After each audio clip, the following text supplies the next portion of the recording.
Àngel, el meu amic catedràtic emèrit de la Universitat de Kyoto, regirant papers en una llibreria de vell, va descobrir una llibreta amb el diari de Pau Casals quan tenia 24 anys.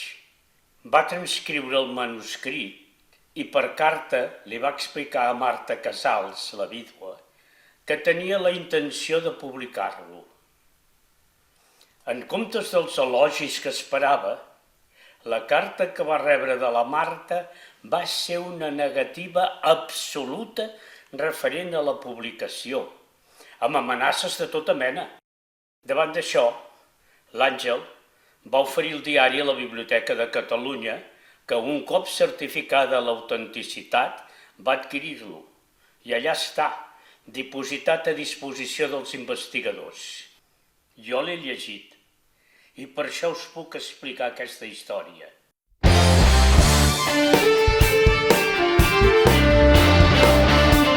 L'any 1900, Casal decideix instal·lar-se a París per dedicar-se únicament a la seva carrera com a solista de cello. Esperava instal·lar-se a casa de l'Emma Nevada i Raymond Palmer, el marit, com havia fet un any abans, que havia conviscut amb ells, i amb ells havia anat a Londres, i l'Emma li havia aconseguit el debut com a solista al Crystal Palace i el concert privat amb la reina Victòria a l'illa de White. Però Emma era de gira pels Estats Units. Va ser un bon contratemps per en Pau, tantes coses que havien de dir-se. Les hi va escriure en carta, una carta de 20 fulls.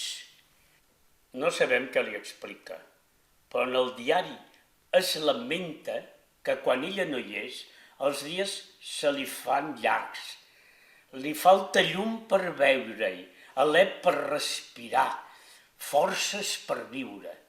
Ella, en una altra carta, li explica que està a punt de tornar a París amb el marit i la filla, la Mignon. Fem una pausa. Qui és l'Emma Nevada? Emma Nevada és el nom artista de la cantant d'òpera Emma Watson.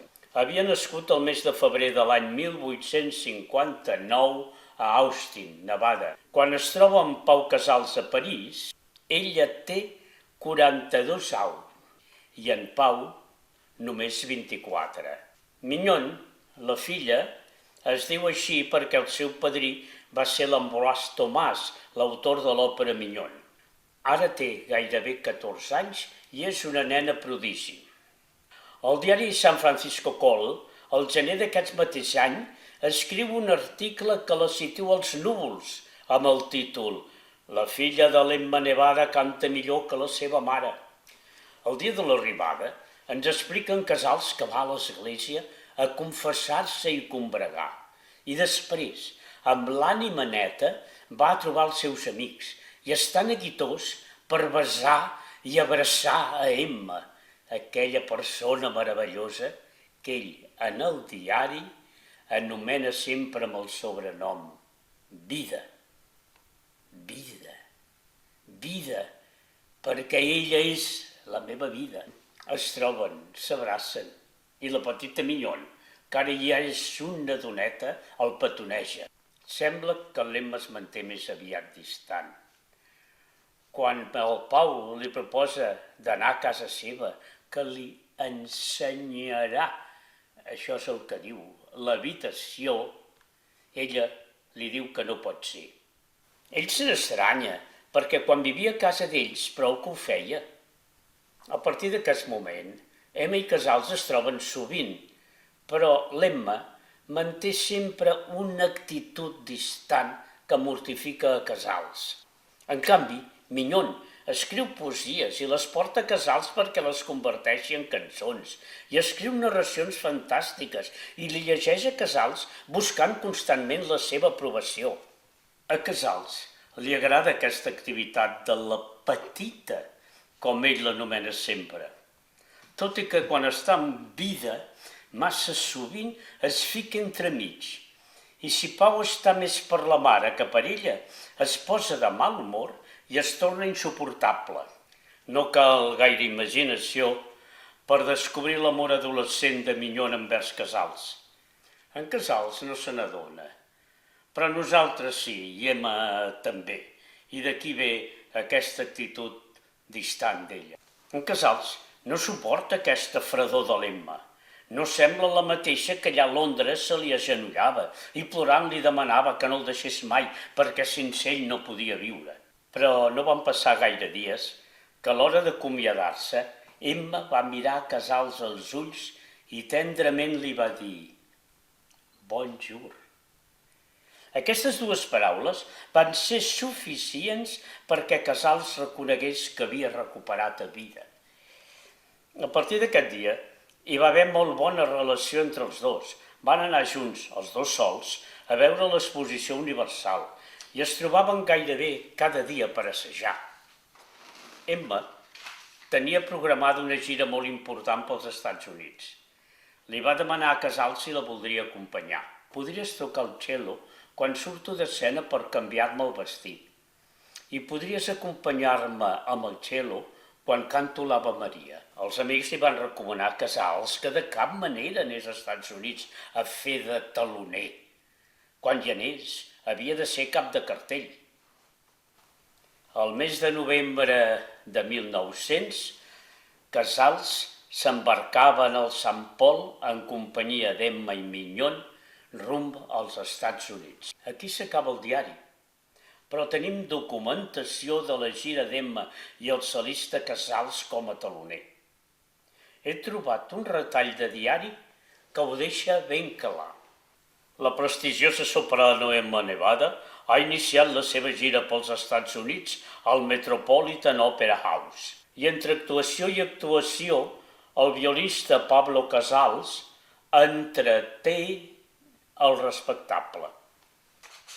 De totes formes, quan seguint la ruta arriben a San Francisco, el diari San Francisco Call explica: al final del concert hi va haver un bis.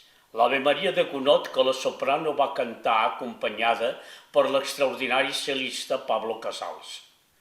Podem assegurar que els màxims honors van ser tribunats a Pablo Casals. I va ser aquí, a San Francisco, entre concert i concert, que Pau Casals es va trencar 3 dits de la mà. Casals va abandonar la família per anar a curar-se. Emma va refugiar-se a casa seva i va deixar de cantar. D'ara en endavant, només es va preocupar de preparar l'aparició de Minyón, artísticament Minyón Nevada, com a cantant, que va debutar a París als 18 anys com a protagonista de l'òpera Minyón. Voleu saber com es va trencar els 3 dits de la mà? Diu un diari de l'època que anant d'excursió a Montmalpeix li va caure una pedra a la mà dreta. Ho trobo molt estrany. Quina punteria aquesta pedra. A més, si era la mà dreta, com diu el diari, passat un mes ja podria tocar perfectament. Per què Emma va decidir acabar la gira? Jo no puc treure'm del cap una escena. Pau assegut a la banqueta del piano de cua. Amb la mà dreta fa els arpegis de l'Ave Maria, mentre Emma seu a la seva falda i el petoneja. Casals exclama: «Quan serà possible que el nostre amor puguem exposar-lo a la vista de tothom?» Minyón, que acaba d'entrar a l'habitació, contesta: «Ara!» i esclafa la tapa del piano a la mà de Casals. Montanyès, l'amic de Casals, no vol que aquest amor es posi a la vista del... Però a mi, aquest amor m'ha aproximat més a Casals. Aquest sentiment, aquesta esgarrifança, aquesta vibració que provoca Casals quan interpreta el cant dels ocells. És aquest intens amor que va quedar per sempre empresonat en el seu interior i només amb el cello el podia expressar.